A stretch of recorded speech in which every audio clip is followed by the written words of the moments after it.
Assalamualaikum warahmatullahi wabarakatuh. Perkenalkan, nama saya Irfan dan nomor pokok mahasiswa saya 2140605083, jurusan Pendidikan Guru Sekolah Dasar Lokal A1. Baik, di sini saya akan membahas mengenai Islam dan iptek atau ilmu pengetahuan dan teknologi. Sebelum itu, kita cari tahu dulu apa itu iptek. Iptek merupakan suatu ilmu yang mempelajari mengenai berbagai informasi dan pengetahuan terkait teknologi di berbagai bidang. Sedangkan hakikat iptek dari sudut pandang Islam yaitu pengkajian terhadap sunnatullah secara objektif, memberi pemahaman kepada umat manusia.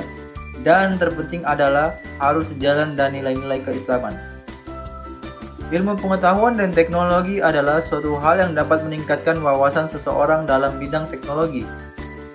Ilmu dalam pandangan Islam tidak dibatasi. Hal ini diisyaratkan oleh Rasulullah SAW dalam hadisnya yang bermakna, "Kalian lebih tahu dengan urusan dunia kalian." Hadis riwayat Al-Imam Muslim. Dari hadis ini, kita bisa mengembangkan ilmu pengetahuan dari berbagai bidang. Ilmu pengetahuan di dalam Islam merupakan hasil pemikiran seseorang yang berilmu, yang didapatkan dengan memahami ayat Al-Quran atau hadis Nabi secara mendalam dengan memperhatikan berbagai disiplin ilmu yang ada dalam Islam. Hal ini dikarenakan bahwa disiplin-disiplin ilmu di dalam Islam saling berkaitan antara satu dengan yang lain. Oleh karena itu, jika ingin mengetahui suatu perkara di dalam Islam, harus melihat perkara tersebut dari berbagai disiplin ilmu yang ada di dalam agama Islam. Contohnya, jika kita ingin memahami ayat Al-Quran yang berkaitan dengan hukum suatu perkara, maka kita harus melihat makna ayat tersebut dari disiplin ilmu bahasa Arab. Apa saja pendapat para ulama bahasa Arab dalam memahami kata tersebut, sehingga hukum yang dikeluarkan juga sesuai dengan disiplin ilmu yang lain. Pandangan Islam tentang ilmu pengetahuan dan teknologi, Al-Quran, hadis, dan pandangan ulama. 1. Ilmu pengetahuan dan teknologi dalam Al-Quran. Al-Quran adalah sumber ilmu pengetahuan yang pertama di dalam ajaran Islam. Segala sesuatu telah diatur di dalam Al-Quran, baik hal tersebut berhubungan dengan Allah maupun yang berhubungan dengan alam semesta.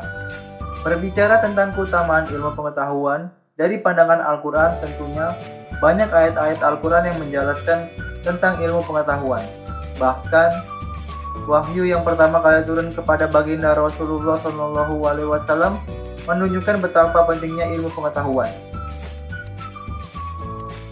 Dan berikut bunyi surah Al-Alaq ayat 1-5. A'udzu billahi minasy syaithanir rajim. Bismillahirrahmanirrahim. Iqra bismi rabbikal ladzi khalaq.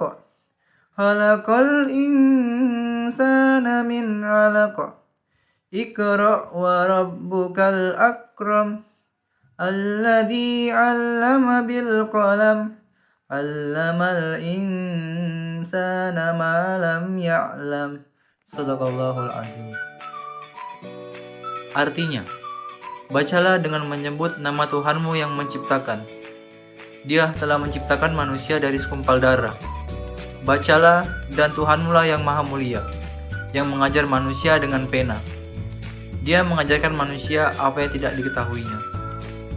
Quran Surah Al-Alaq ayat 1-5. Al-Quran sangat mendukung kemajuan teknologi. Hal ini bisa dilihat dari ayat Al-Quran yang memerintahkan umat manusia untuk terus meneliti dan mengkaji. Misalnya di dalam surat Yunus ayat 101 yang maknanya, "Perhatikanlah apa yang ada di langit dan di bumi."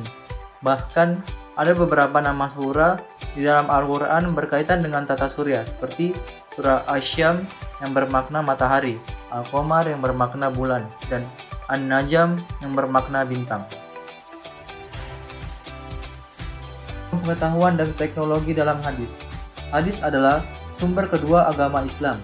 Di antara fungsi hadis terhadap Al-Quran adalah menjelaskan hal-hal yang masih global di dalam Al-Quran atau menyebutkan perkara yang belum disebut oleh Al-Quran.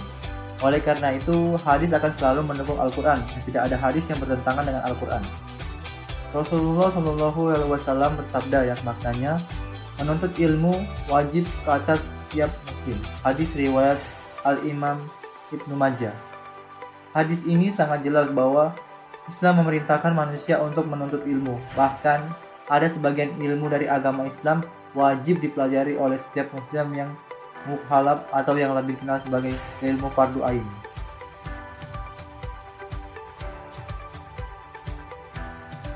Yang ketiga, pandangan ulama terhadap ilmu pengetahuan dan teknologi. Berbicara mengenai keutamaan ilmu pengetahuan dalam pandangan ulama, maka kita akan mendapatkan banyaknya para ulama yang berbicara mengenai keutamaan ilmu pengetahuan. Pada bagian ini, kita hanya akan menyebutkan beberapa perkataan ulama mengenai keutamaan ilmu pengetahuan. Ulama merupakan pewaris para nabi, derajat ini sangat mulia. Sebagaimana tidak ada lagi orang yang mulia sesudah para nabi, maka tidak ada juga orang yang di atas kemuliaan para ulama. Bagaimana tidak, baginda Rasulullah SAW menyebut bahwa perbandingan orang yang berilmu dengan orang yang ahli ibadah seperti bandingan Nabi SAW dengan sahabat yang paling rendah. Hal ini sebagaimana disebutkan oleh Al-Imam Al-Tirmizi di dalam kitab Al-Jami. Sekian dari penjelasan saya terhadap Islam dan iptek. Saya Irfan undur diri. Jika ada salah kata dalam pengucapan dan kurang lebihnya saya mohon maaf. Terima kasih. Wassalamualaikum warahmatullahi wabarakatuh.